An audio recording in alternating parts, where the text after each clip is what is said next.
You know, you see people coming up and shaking his hand because it's what you need to hear. And you need to hear it from someone like Theodore. As he says, he's not an African American, he's an American. And that is a distinction that we need to continue to make.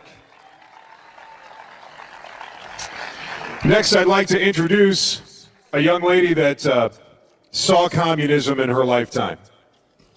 She is an immigrant from Hungary, and she knows what it's like to lose your freedom under communism and socialism. Her country went from economically strong to Stalin's tyranny.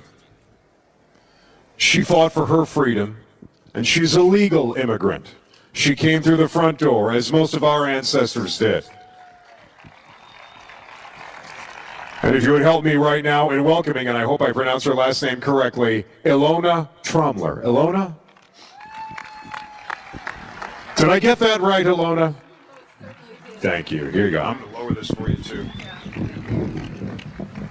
Are you telling me I'm short? No, shorter. Thank you. See ya. That's hello. Can you hear me? No? Can you hear me now? Okay.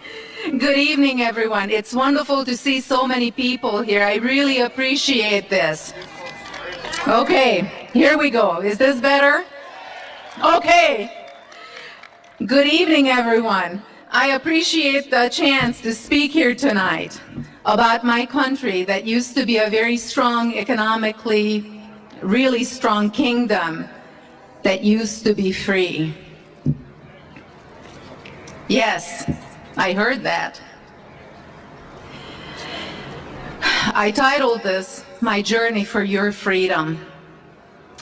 On this day, the struggle to maintain freedom in our country continues.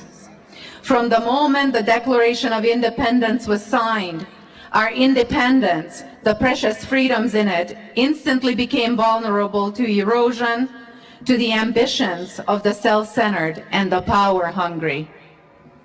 You are all a very lucky people to have been born in the land of the free. But I must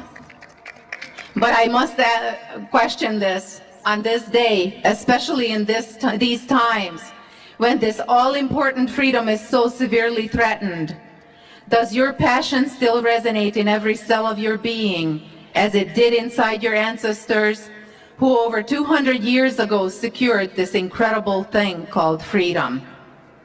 Are you still so in love with your country that you feel your blood boil when someone questions its dignity? And does it humble you to your knees when you pledge allegiance to your flag? I would like to believe my birthland of Hungary endured what it did, so our America may not have to. It gives me a bit of comfort to think it was not for nothing that once a large and strong kingdom was reduced to shambles at the whim of people we thought were smart. To stand here and think that I might have something of importance to offer makes me wonder. Perhaps my journey was necessary, not only for my freedom, but perhaps for yours as well. My question to you today is, I see your eyes are open, but do you truly see? At the end of World War II, Churchill, Roosevelt, and Stalin, with pen in hand, changed the destinies of 8 sovereign nations and took the God-given right of men to freedom from millions.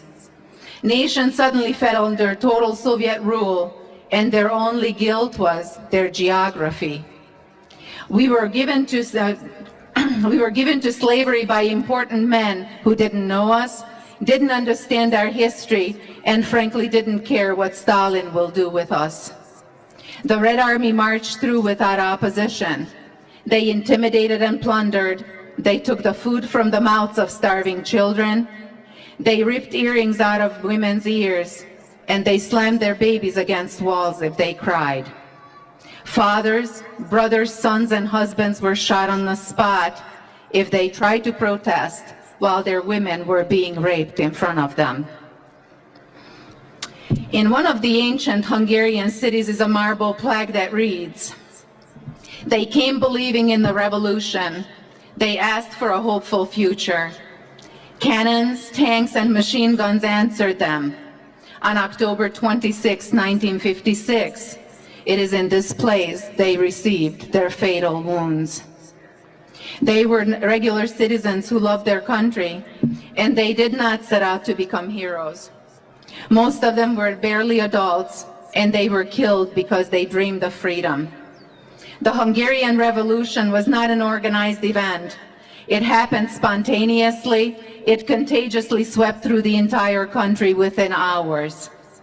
The gathering and the actions of the students was looked at as a threat to the regime, and the Soviet army rolled in with tanks, and the revolution became bloody. At age 3, I did not understand the significance nor the impact on the country and its people when the Red Army tanks snaked through the city streets.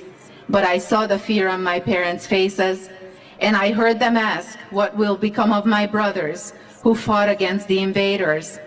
I saw the helplessness as the world around me became uncertain. The revolution failed, and the aftermath was unimaginable terror.